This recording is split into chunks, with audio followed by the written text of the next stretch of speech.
ሰላም ውድ ዩቲዩብ ቻናል ተከታታዮች እንዴት ናችሁ? ኧረ ጦርነት ነው። በቃ ያው ቲክቶክ ስድብና ያው ስድብ ምናምን ሞቅ ያለ ነገር ከሌለ እኮ አይመስጥም። ሶስት ጉቺ እንግዲህ ዛሬ ዮኒ ማኛ ላይ ወርዳበታለች። ያቋቸው አይገልጸውም፣ ግን እስቲ እንየው። እኔ የማን ማድነቂያ አይደለሁም ማለት አልችልም፣ ግን ያው አንተ ጋር ባልመላለስ ራሱ ጥርሱን ከማይፍቅ ሰው ጋር ምን ታወራላችሁ? አቤት ጥርሴን አልፋኩም። የታችኛውንስ ፍቀከዋል? የታችኛው ተፍቋል? እንቁቶ የታችኛውን እንደው ምን አረከው? መላመላ አረከው ወይ ቁጥርጥር ሰራኸው ወይ ሹሩባ 7 ቦታ ግልብጥ ሰራኸው? ምን አደረከው? ጥርሴን አልፋኩም ብለህ በኮንፊደንስ አወራክ ለህዝቡ። በአንተ ቤት እኮ ሴት አለማልልም ልትል ነው። ምን ያገናኘዋል? ጥርስ አለመፋቅና ሴትን አለማማለል ምን ያገበ? ሲጀመር በአንተ የምትማልል ማነች? በአንተ የምትማልል ያቺ ሴትዮም እኮ ሚዲያ ሆኖባት ወጥታ ልናገር እንደው አትጋገር ነገር ሆኖባት ነው እንጂ ህይወት ዘመኗን ሁሉ እየረገመች ነው የምትኖረው። አንተን ያገኘችበትን ቀን ከአንተ የተዋወቀችበትን ቀን በህይወት ዘመኗ ሁሉ የሚጸጽታት ቀን እንደሆነ ግልጽ ነው። ሴት ስትሳደቡ ለክ፣ ሴት ስታንጓጥጡ ለክ፣ ከዛ ያቺን 2 በርሜል የምታህል ሴትዮ ተሸክመት አድራለክ። ሴት ስታንጓጥጡ ለክ፣ ልቃሚ ለቃቃሚ፣ የሰው ምራጭ፣ የሰው ቋግሜ፣ የቤታን ጦስ ጥንቡሳ ሲዘጊድ። አዎ እኔ እንደ ሀሳብ ከዚች ኖርዌይ ካለችዋ ሴትዮ ጋር ተጋቡ። ለምን አትጋቡ? እኔ ተጋቡ ብያቸዋለሁ። ሁለታችሁ ተጋቡ። ለምን ደግሞ አትጋቡት? አምሯል ሰርጋቸው ረጅም ይሁን የሶሻል ሚዲያ ቆይታቸው እንላለን እኛ። ተጋቡ። ማች ታረጋላችሁ። እሷ ቆጣሪያ፣ አንተ ገደላፍ። በደንብ ነው ማች የምታደርጉት። ሁለታችሁ መጋባት አለባችሁ። ሁለታችሁ በጌም በኩል ተገሳስጣችሁ ወሬ እያወራችሁ ማየት አለብን። የሀገሬ ልጅ ጦስ ጥንቡሳሷን ይዛችሁ ሂዱ። በቃ አለቀ። እናንተ ለመሆኑ ወይዘሮ ቤት ታዩአለሽ። ባርኮቱ ምርቃቱ እንደቀጠለ ነው። እየተባረክሽ ነው። እንዴት ነው? ትላንትና ከልቤ ነው እግዚአብሔር መድኃኒዓለም በሚያውቀው የቁልቢው ገብርኤል በሚያውቀው የመረኩሽ። ያየሽ ውደድሽ። አሁን ቃልሽ ይሰማ፣ ያየሽ ይደንግጥ። ማንኛውንም ኢትዮጵያዊ ከፈለጉ እህቷም ተገኘች ብለው ያምጡ። ትሰምኛለሽ አይደል? ከዚህ ወዲህ እህቴ አይደለችም አጣሩልኛል። ይረዳ። የኢትዮጵያ ሕዝብ በዚህ ኑሮ ውድነት ግራ ገብቶታል። ማንም ይምጣ ይረዳ። አለቅ ናቸው አይደሉም? የኔንም ይዘሽልኝ ነይ። እርጃቸው። እኔ ረድቼ አላውቅም። ራሴ እየነገርኩሽ ነው። እርጂ አሉ ወንድሞቼ። አዎ አንቺና እርጃቸው። እንዴት አይነት አራዳ ወንድሞች እንዳሉ ይላሳይሽ። ላጥም ሽክ አድርገው እየረድታን አታውቅም ብለው እንደማረዳቸው ይነግሩሻል። አለቀ። ወንድሞቼን ሰፖርት፣ እናቴን፣ ልጄን ራሱ አምጪው። ይምጣ። ተቸግረዋል። እንደውም የአባቱ ዘሮች ብዙ ናቸው፣ ይረዱታል።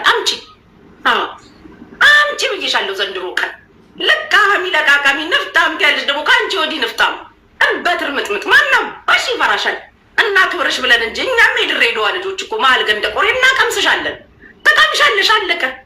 ምን ታመጫለሽ? አንቺ ብታመጭ እኮ የዛሬ ስንት ወር እኮ አልቀሰሻል። ህዝቡንም አህዛቡንም ልታስነሺ።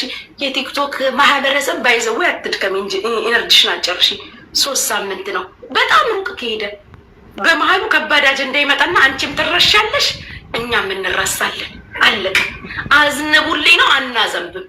በቃ በነፃ አገልግሎት ሰተሽናል። ያገለገልሽበትን ደግሞ ከፈልን። አንቺ አልጠየቅሽንም፣ ግን እኛ የድሬዳዋ ልጆች ስለሆነ እኔ የሚያገሬ ልጅ ሸም ይዞን ከፈልን።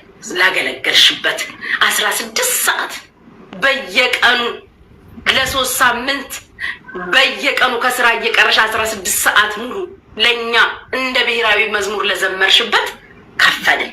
በቃ አሁን ደግሞ ሸም ትክፈልሽ። ተራው የሸም ነው። እኛ ልናዳምጥሽም አንችልም። ጦስ ጥንቡሳሳችን ይዘሽ ሂጂ። ይሄው ነው ያለው ነገር። አንተኛው ጊፍት ጠሮብሃል። ባርኩኝ፣ ቁረኝ አትስቱ፣ ባርኩኝ ይላል። ተጋቡ። እሷም ባርኩኝ እያለች ነው። ካልከፈላችሁ አገቡም እያለች ነው። አንተም ትላንት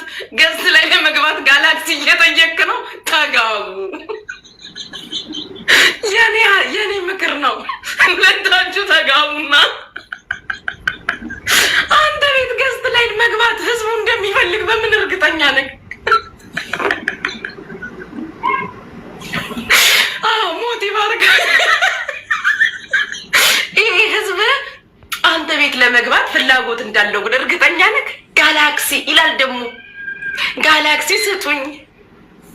ጋላክሲ ካላችሁ ለኛ ስጡ። የምን አባ ጋላክሲ ነው? እንዲሁ እንደ ባዶ ቤት አስተጋብተክ ብቻህን ስትጮህ ቆይተህ ትወጣለህ። አለቅ። አንዳንድ አበባ ስጡት። መቼም ኢትዮጵያውያን ኤርትራውያን የዋሆች ነን። በሰው አንጨክንም። ዝም ብላችሁ አበባ የቲክቶክ ሎጎ ምናምን ስጡት። አጨክኑበት። ጋላክሲ እሷ ካልከፈላችሁ ገዝታ አገቡ ዳን አይግቡ። የሚገቡት እኮ ሊሰድቡሽ እኮ ነው። አቡካይን ብታስገቢው አቅምሶሽ ወጣ። ይኸውልሽ ነግሬሻለሁ። የድሬዳዋ ልጅ ሆኖ የትኛውን ብሄር እኛን አይጠላንም።